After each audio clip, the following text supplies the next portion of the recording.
Right, greetings, all you people, gentle beings. This is first broadcast from the East Coast. It's been a gap because there were some issues that have now been resolved that I was advised not to broadcast until after the resolution. It's been taken care of, so now I'm back. So, hi, welcome back, everybody. Okay, so today's topic is the Great Reset. Okay, so a lot of people on the conservative side hear the words the Great Reset and immediately start screaming, "Oh, that's communism. You mean communism? Communism." Technically, it's not communism. But it's not. People on the left side, the extreme leftists, socialists, communists, all advocate the Great Reset is social justice. First and foremost, if you put a modifier in front of justice, it is no longer justice. It is whatever you are trying to manufacture. The concept of social justice is it's a fallacy, because under the concept of social justice, we'll say Derek Chauvin killed George Floyd. Therefore, to be socially just, somebody from George Floyd's family should get to kill someone from Derek Chauvin's family. That's not justice. That's revenge. So, justice means easy breakdown. Excuse me, easy breakdown. Justice means everybody gets what they deserve. In the example I'm using, Derek Chauvin resulted in George Floyd's death. His actions and inactions resulted in the man's death. Therefore, he should not be, as he has been convicted, and he is no longer in the position of authority that he had been in that allowed all of these situations to come to fruition. That is justice. All that burning and stuff that happened, that's not justice. That's revenge. It is social revenge. And what happens in social revenge, it's cyclical. Then you get the people who are now being essentially victimized or come back to defend themselves. Okay? Now, what they believe they mean is social responsibility. The Great Reset will allow society to ensure that everyone has their basic needs met in the standards of the modern society. Now, let's look at this objectively. Under the terms of the Great Reset, the phrase that somebody used, and I believe it was actually stolen from A Brave New World, you will own nothing and you will be happy. This was actually stated by the International Monetary Fund in some speakers at a conference. Now, initially, what people think that what most conservative type people, when they hear that, their immediate thought is, "Oh my God, we'll all be in poverty and we will be required by law to accept it." You will own nothing and you will be happy. That's not what they mean. They mean you will own nothing. You won't be responsible for it. So, housing. When you own property, you are responsible for the upkeep. You own a house, you have to cut the grass, or at least get it cut. You can hire a lawn mowing company, landscaping.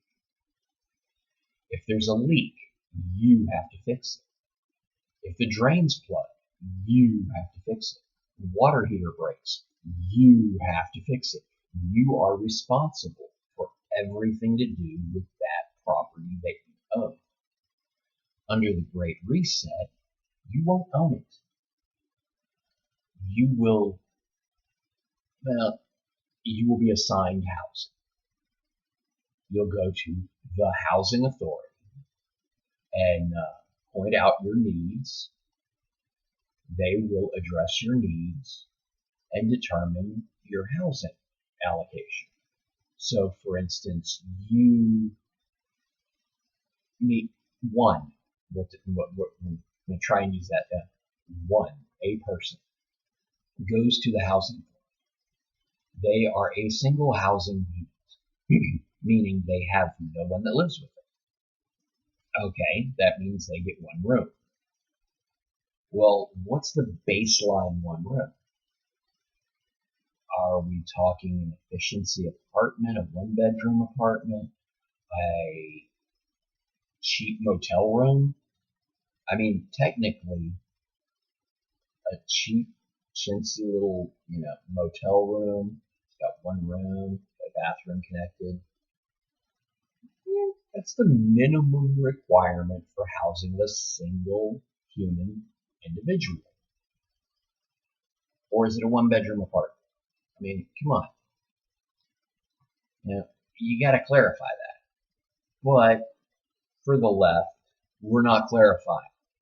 We're just going to say you get housing. Okay, you get housing. You're not responsible for anything. Oh, the water's not working.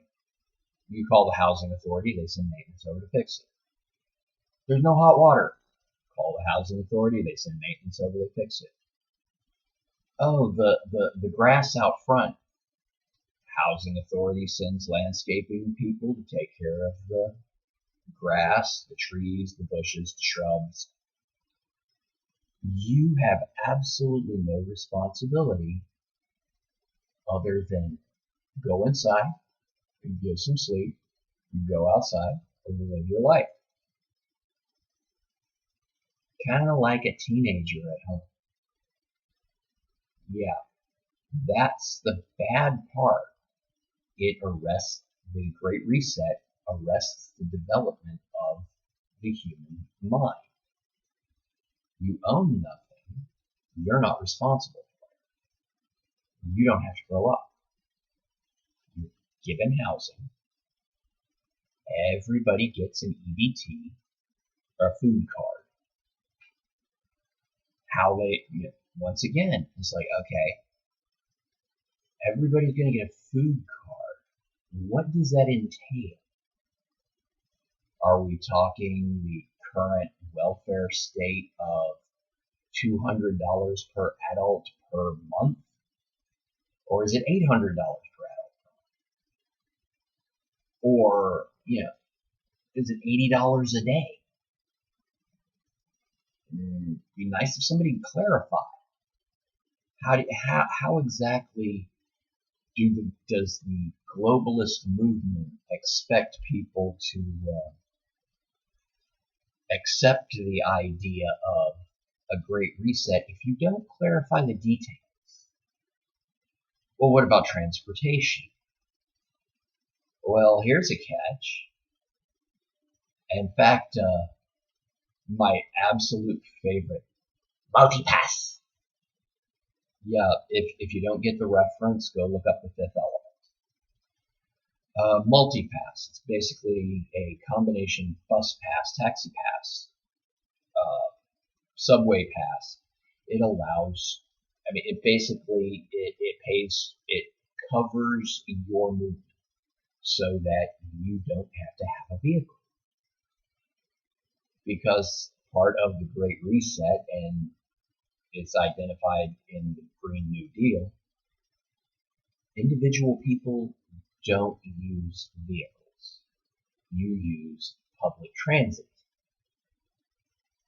which under the Great Reset is okay because you don't leave the city you live in. If you don't leave the city you live in, you don't need a vehicle. But Jim, what about people who live in the suburbs? Yeah, you don't live in the suburbs. Nobody lives in the suburbs. You live in the city. But what about people who want to live in the country? Once again, that's part of the problems that we have not yet gotten to. But as was saying, so under the Great Reset, you get housing, you don't have to worry about it. Somebody else, you just call the housing authority, they take care of all the responsibilities. Maintenance, upkeep, trash, utilities. You just live there. You just sign for it, you live there, and you go about your merry little way. Everybody gets a food card, so that in theory, you don't starve. Everybody's able to eat.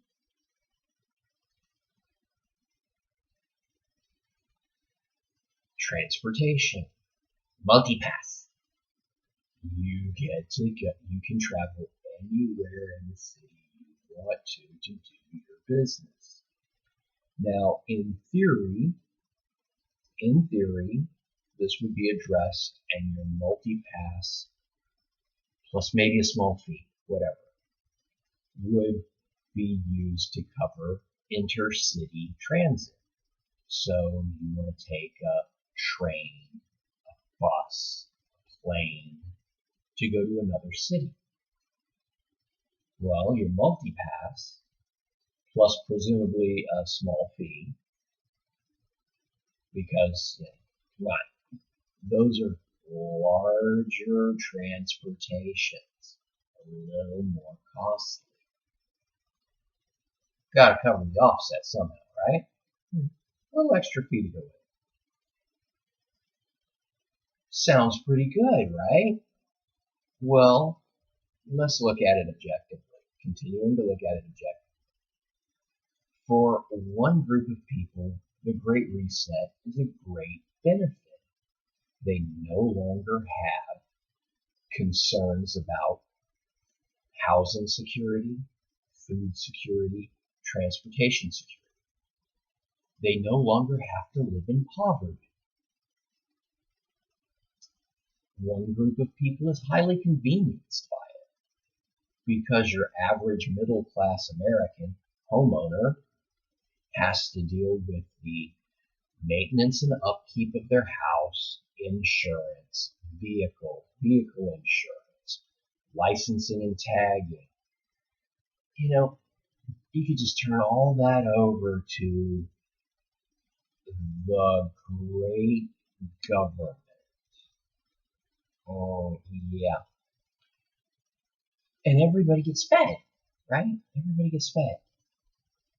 Okay, now let's look at some of the issues here that may or may not have come to mind while I was talking about the advantages of the Great Reset.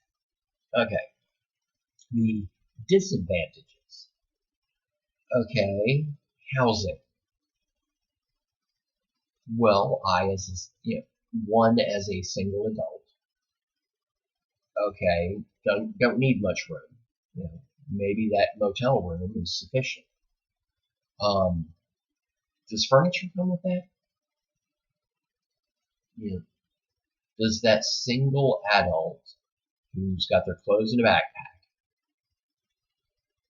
do they have a blanket that was given them by their parents? Do they have a blanket? Do they have a cot?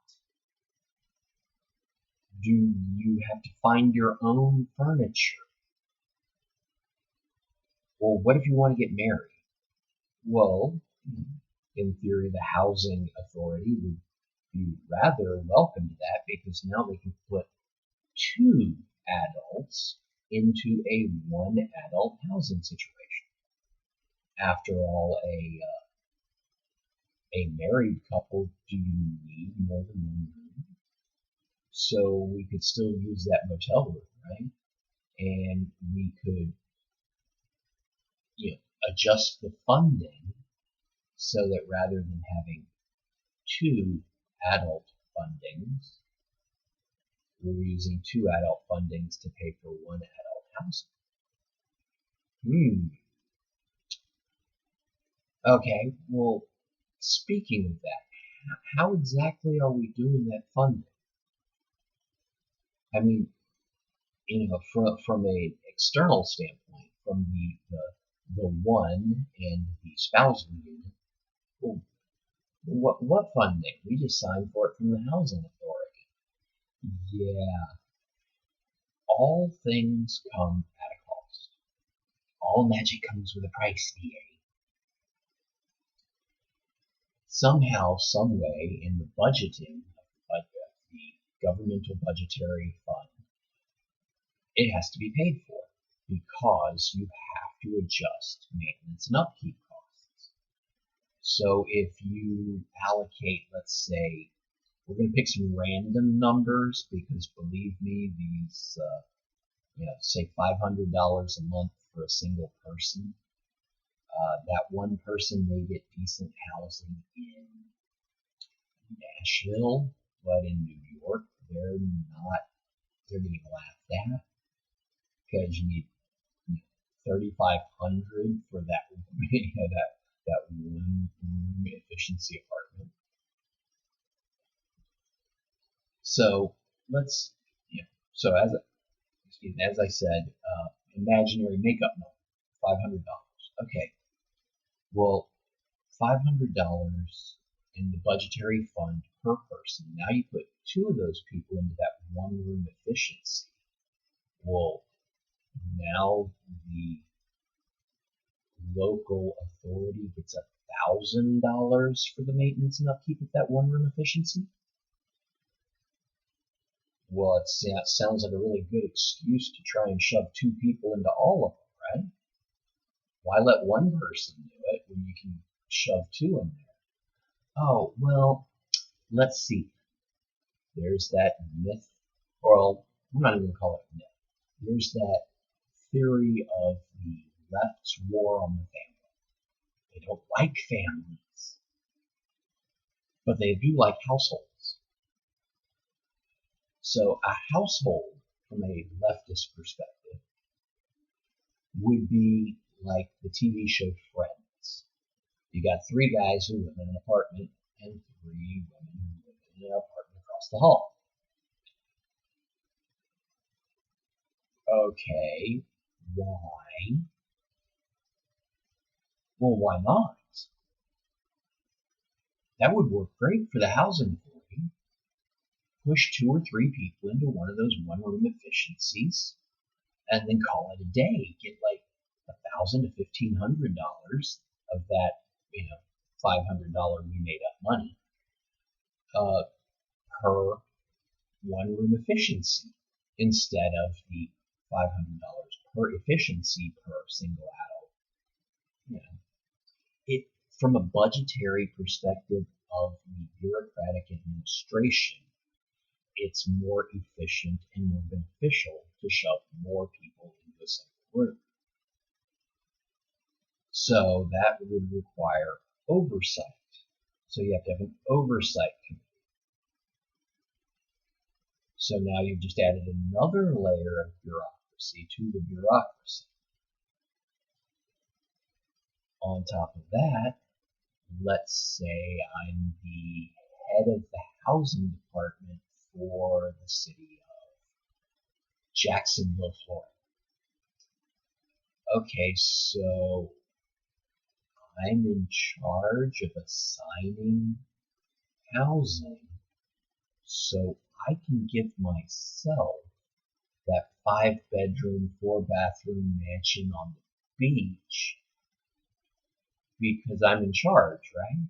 Even though it's just me, and theoretically 5-bedroom, 4-bath would go to either a large family or be subdivided into 4 or 5 smaller apartments. But I'm the head of the bureaucracy, so I can assign it myself and just give an exception to policy override. Ooh, opportunity for corruption. Yeah, guess we have to have that Housing Authority Oversight Commission. Okay, so I'm on the Oversight Commission. The head of the Housing Authority offers me the 5-bedroom apartment or the 5-bedroom mansion on the beach in order to look the other way from him having the 5-bedroom mansion on the beach next door.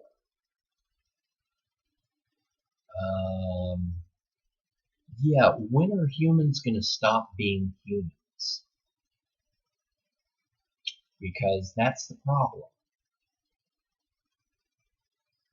Humans will try to benefit themselves.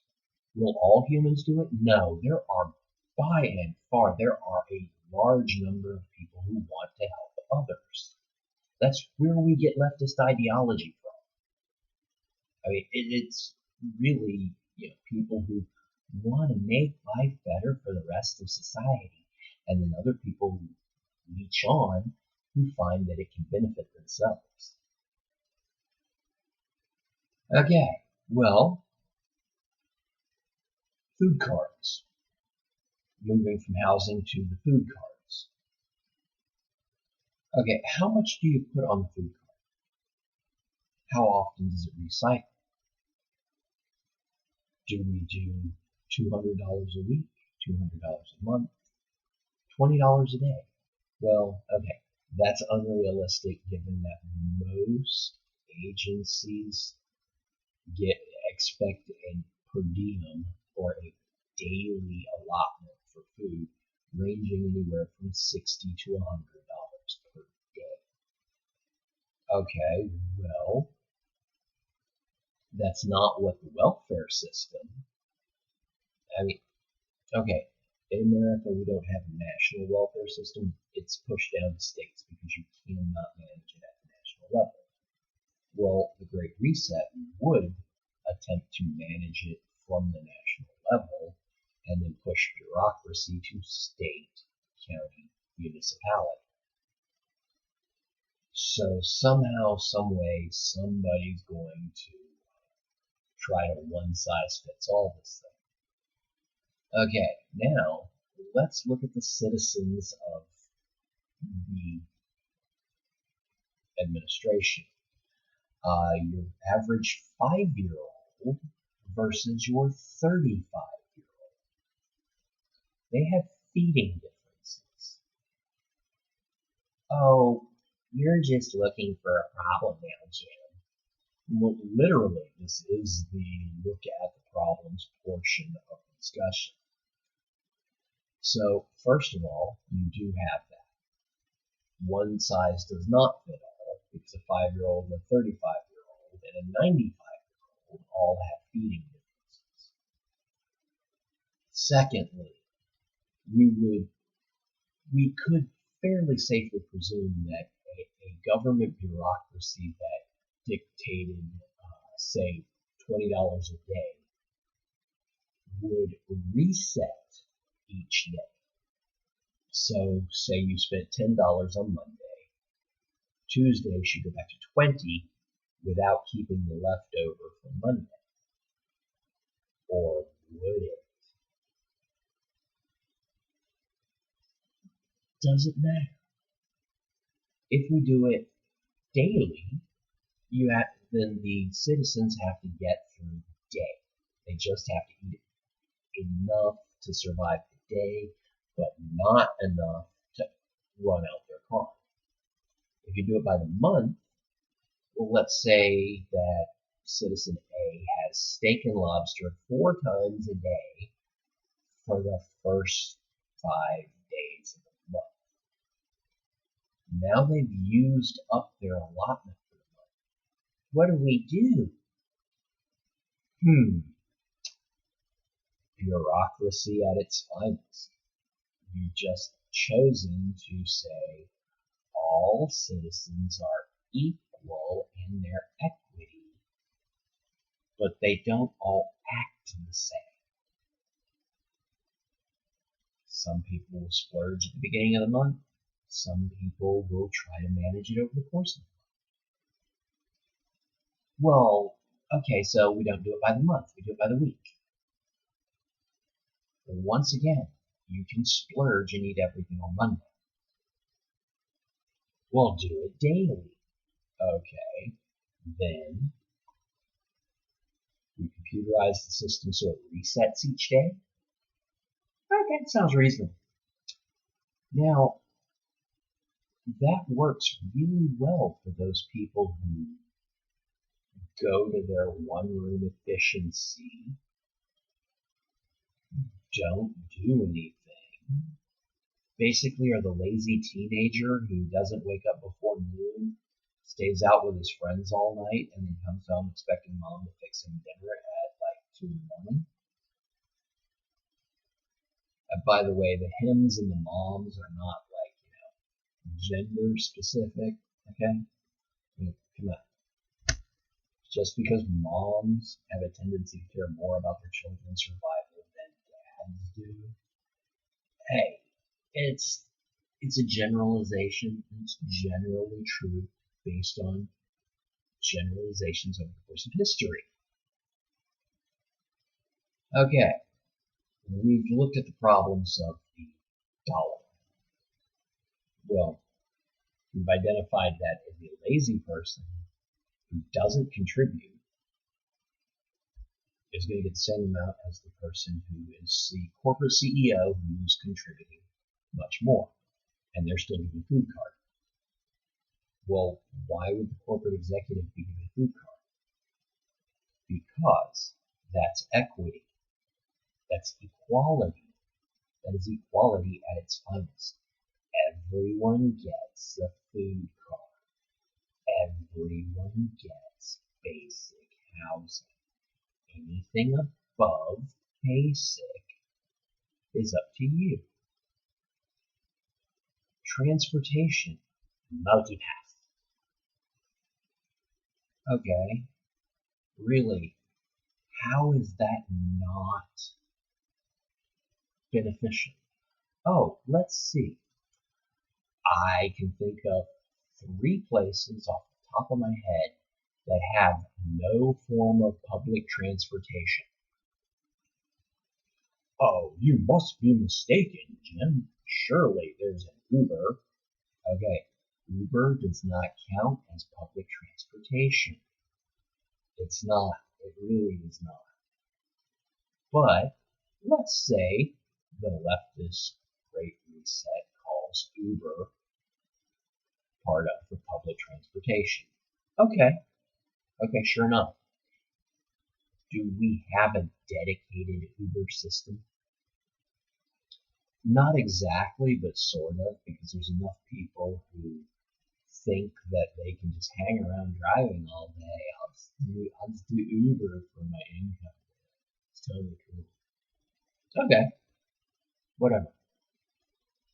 But as for buses, trains, subways, there are a vast majority of America that don't have these things. Now, surely, Jim, you must be mistaken. SEPTA covers Southeast Pennsylvania Transit Authority. What about City Bus in Reno? Yeah, those are larger areas, more heavily populated by people who actually are willing to contribute to a government oversight. Let's take, I want to say Bowling Green, Kentucky, because frankly I've never seen any form of public transportation there short of taxi, Uber. I don't believe they have buses. I know they don't have subways. Scottsville, Kentucky. Yeah, I don't think there's even anybody who hasn't Uber. Really. I mean, seriously. There's like 2,000 people in the entire county, but virtually everyone has their own form of transportation. Either they have a vehicle or they have a family member they count on. Now, we see that there are some issues with transportation, but hey, we could just take all those 2,000 people in Allen County, Kentucky, and move them to Louisville, right? We'll just tell them, hey, you have to move, right? Ooh, is that another problem with Great Reset? Relocating people who are inconvenient to the plan? Well, the government has unlimited resources, so we can just pay for this, right? I mean, after all, we're one of the highest spending nations in the world on the military, so surely we can cut that funding and pay for it. Yeah, no. Two reasons. One, well, the audience who's listening to this sees that there's an American flag on my hat, a camouflage pattern on my shirt, so automatically assumes that I must be the ultra-conservative, and therefore military supporting. Aside from the fact that a national defense is an important thing, and if you don't believe it, move to the Ukraine.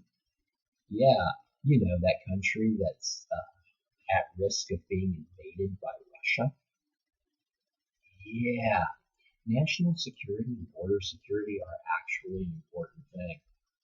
Open doors to allow decent people, or to allow non-felonious individuals to transit.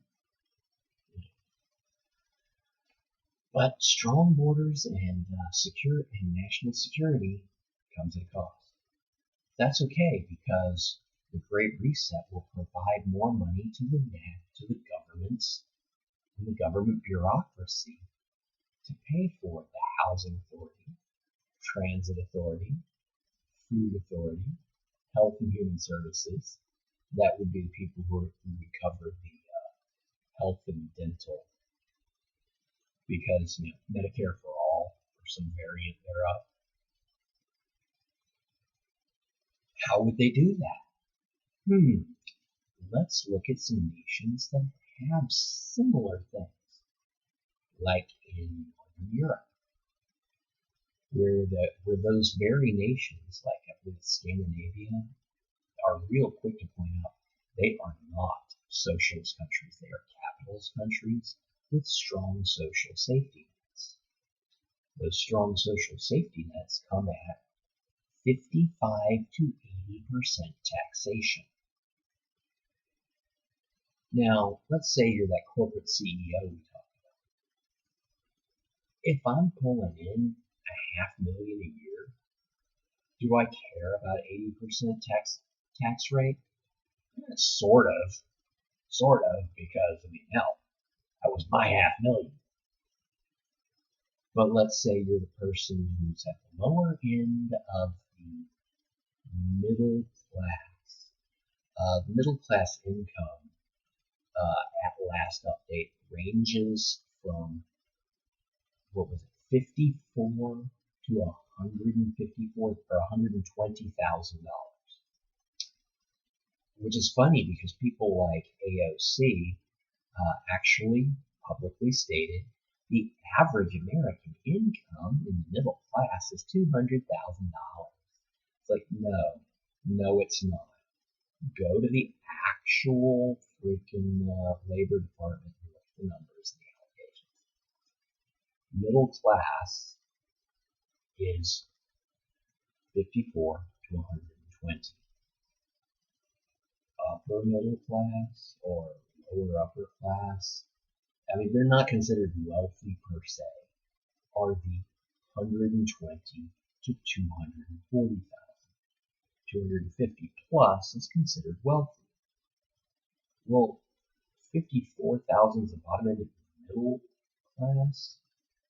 then I guess lower class would be the group between poverty and middle class, with poverty at most recent update, 2019, is $24,500 per person. There are places in this country where that is the average income, and it is poverty level per the National Labor Department, or National Labor Board. So if you're making $24,000 and you're paying 80% tax rate, which covers your housing, food, and transportation, you're really not doing that bad, because your housing, food, and transportation will probably cover taking 90 to 95% of your income without the Great Reset. So for those people, they benefit. People in the middle class, 54 to 120,000, 55 to 80% tax rate. It conveniences them. Stuff that they were paying for because, well, they thought that it might benefit them.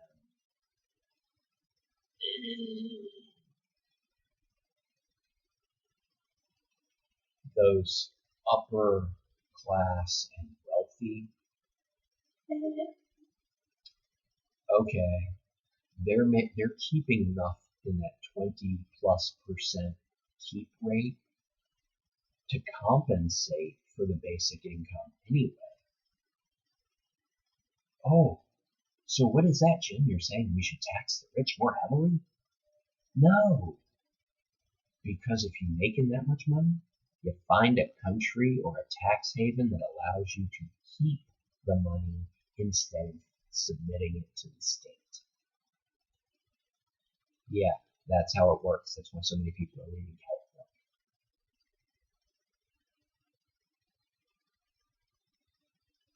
Then you have the people who just don't want that much control over their life. Maybe they didn't enjoy being a teenager at home with mommy and daddy taking care of them. Or maybe, just maybe, they were a teenager at home where mommy and daddy ignored them.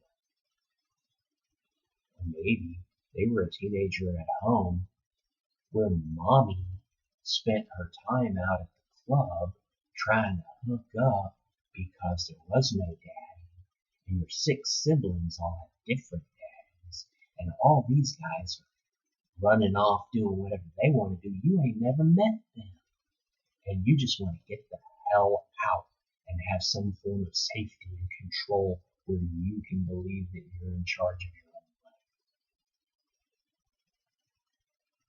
For those who want to question, yeah, I was a teenager whose mommy and daddy did take care of me. In other words, I had all my needs met. Could I have had some better mentorship from a father? Maybe. But you know what? I had a stable home. I had a house. I had a roof over my head. I had food to eat every day. I had medical care. And you know what I was taught by my parental units? You want something, you work for it. You don't let other people control everything, because then they have control. They can determine where you go, what you eat, what you do. I was taught by my parents to be independent. So no, the Great Reset does not work for me. The same as it does not work for those people who were teenagers in a place that they didn't want to be, so they don't want to be treated like a teenager at home when they're 40, 50, 30. The Great Reset is a lie, because it means you have to give up everything about your own independence in exchange for someone else ruling over you. Or as the joke goes, you want to live in my house, you want to live by my rules. Y'all all have a great and wonderful time until we meet again.